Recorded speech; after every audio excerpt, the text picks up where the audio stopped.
আসসালামু আলাইকুম। কেমন আছেন সবাই? আমি মৌসিন জাহান নিপা আবারও আরও একটি কেকের ডেকোরেশন নিয়ে চলে আসলাম আপনাদের সাথে। আমি আজকে আপনাদের সাথে যেই কেকের ডেকোরেশন ভিডিওটা শেয়ার করব, সেম কেকটা আমি আগে আরও অনেকবার ডেকোরেশন করেছি, বাট আমার পেজে অলরেডি ভিডিও দেওয়া আছে। কিন্তু এবার আমি যেই কেকটা ডেকোরেশন করব, আমার এই কেকটা আগের কেকের তুলনায় অনেকটাই ডিফারেন্ট ছিল। তো আমার এই কেকটা কেমন ডিফারেন্ট ছিল বা অন্য কেকের তুলনায় কতটুকু ভিন্ন ছিল একটু পরে আপনারা বুঝতে পারবেন। সো ভিডিওটি স্কিপ না করে ফুল ভিডিওটি দেখার অনুরোধ রইল। ফার্স্টে আমি কেকটিকে 3টে লেয়ারে ভাগ করে নিই, দেন প্রত্যেকটি লেয়ারে আমি সুগার সিরাপ অ্যাড ক্রিম দিয়ে কেকটাকে নর্মাল কোট করে কিছুক্ষণ ফ্রিজে রাখি। তো যারা কম বেশি আমার ভিডিও দেখেন তারা সবাই জানেন যে আমি কেকটাকে নর্মাল কোট করে কিছুক্ষণ সময় হলেও আমি কেকটাকে ফ্রিজে রেখে সেট করে নিই। কারণ যখন আপনারা কেকটাকে নর্মাল কোট করে ফ্রিজে রেখে সেট করে নেবেন, দেন তারপর যখন আপনারা ফাইনাল ফিনিশিং আনার জন্য কেকটাতে ভালোভাবে ক্রিম লাগিয়ে নেবেন, খুব ইজিলিভাবে কিন্তু কেকটাতে ফিনিশিং আনা যায় খুব কম সময়ের মধ্যে। আর যারা নতুন তারাও খুব সহজেই কেকের মধ্যে ফিনিশিংটা আনতে পারে। তো এই তো আমার কেকের ফিনিশিং দেওয়া কমপ্লিট হলে আমি কেকের মধ্যে পাইপিং জেল দিয়ে নেব। তো এই ছিল আমার কেকের ভিন্ন একটা লুক, কারণ এর আগে আমি যেই কেকগুলো মেক করেছিলাম ওই কেকগুলো আমি জেল ছাড়াই মেক করি। তো এই কেকটার মধ্যে আমি জেল দিয়ে মেক করব। আর এই কেকটা ছিল আমার এক রিলেটিভের জন্য বানানো, আর সেজন্য আমি কেকটাকে চেষ্টা করছি আমার নিজের মতো করে বানানোর জন্য।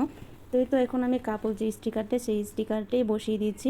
তো যারা যারা আমার ভিডিওটা দেখছেন তারা অবশ্যই বুঝতে পারছেন যে আমার এই কেকটা কেমন টাইপের ডিফারেন্ট ছিল অন্য কেকের তুলনায়। তো আমি এর আগেও যে কেকগুলো বানিয়েছিলাম এই স্টিকার কাপড় থিম কেকগুলো, ওই কেকগুলোর মধ্যে কিন্তু আমি কোনো প্রকার জেল ব্যবহার করিনি।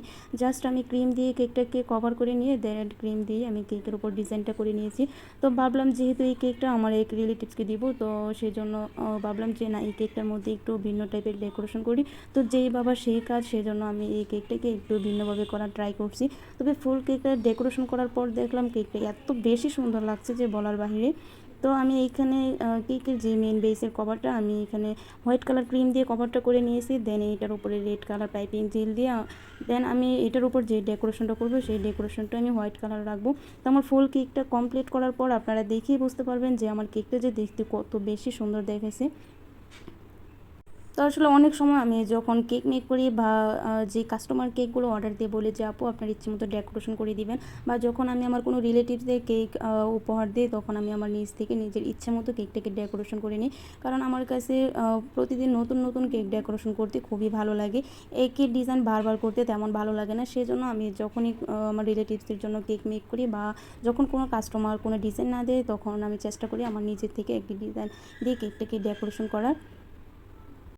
তো আপনাদের কাছে আমার ডেকোরেশনগুলো কেমন লাগে অবশ্যই আমাকে কমেন্ট করে জানাবেন। আর আপনারা কে কোন ধরনের ডেকোরেশন চান বা কোন নজেলটা দিয়ে কেক ডেকোরেশন চান সেটাও আমাকে কমেন্ট করে জানাবেন।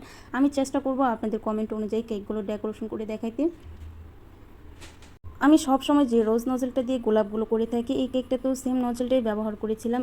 আমি যে স্টার নজেলটা ব্যবহার করে কেক ডেকোরেশন করে থাকি, আজকেও আমি এখানে স্টিকারের জামার ডিজাইনটা করার জন্য আমি সেম স্টার নজেলটাই ব্যবহার করছি। আসলে আমার এই রোজ নজেল স্টার নজেলের মধ্যে কোনো প্রকার নাম্বার দেওয়া ছিল না, সেজন্য আমি আপনাদেরকে নাম্বারটা বলতে পারিনি। আপনারা একটু কষ্ট করে মনোযোগ দিয়ে দেখিয়ে বুঝে নেবেন যে আমি কেমন টাইপের রোজ নজেল কোন স্টার নজেলটা ব্যবহার করছি।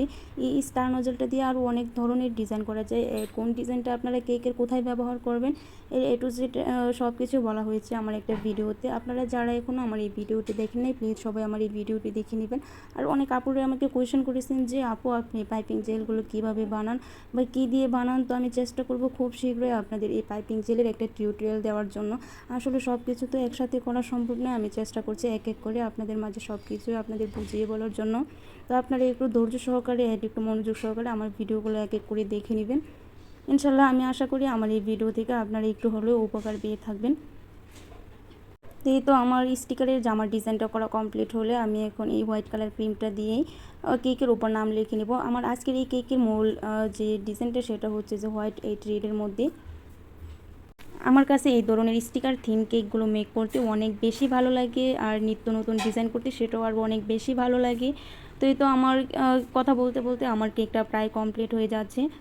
তো আপনারা চাইলে আপনাদের পছন্দ অনুযায়ী বা আপনাদের কোনো কাস্টমাইজ ডিজাইন থেকে থাকলে সেটাও আমাদের পেজে অর্ডার করতে পারেন। আমরা চেষ্টা করব আপনাদের পছন্দ অনুযায়ী কেকগুলো মেক করে দিতে। আর আপনারা অবশ্যই চেষ্টা করবেন যে কোনো কাস্টমাইজ কেক অর্ডার করতে হলে মিনিমাম 2 দিন আগে অর্ডারটা করতে, কারণ অনেক সময় দেখা যায় কি একটা কেকে সব কিছু আমাদের হাতের কাছে থাকে না, দেন ওই জিনিসটা এনে আমরা চেষ্টা করব আপনাদেরকে কেকটা মেক করে দেওয়ার জন্য। আর অবশ্যই আমাকে জানাবেন যে আমার এই কেকটা আপনাদের কাছে ভালো লাগছে নাকি এর আগে যে আমি জেল ছাড়া কেক ডেকোরেশন করেছিলাম ওই কেকটাকে ভালো লাগছে। তো আমার দুটো কেক থেকে আপনাদের কাছে কোন কেকটা বেশি ভালো লাগছে বা কোন ডিজাইনটা সব থেকে বেশি ভালো লাগছে অবশ্যই আমাকে কমেন্ট করে জানাবেন। তো এই ছিল আমার কেকের ফাইনাল। যারা এখনও আমার পেজটা ফলো দেন নাই প্লিজ সবাই আমার পেজটা ফলো দিয়ে আমার পেজের সাথে থাকবেন, যেন যে কোনো ভিডিও আপলোড করার সাথে সাথে আপনারা এই নোটিফিকেশনটা পেয়ে যান। আজকের মতো বিদায় নিচ্ছি, আল্লাহ।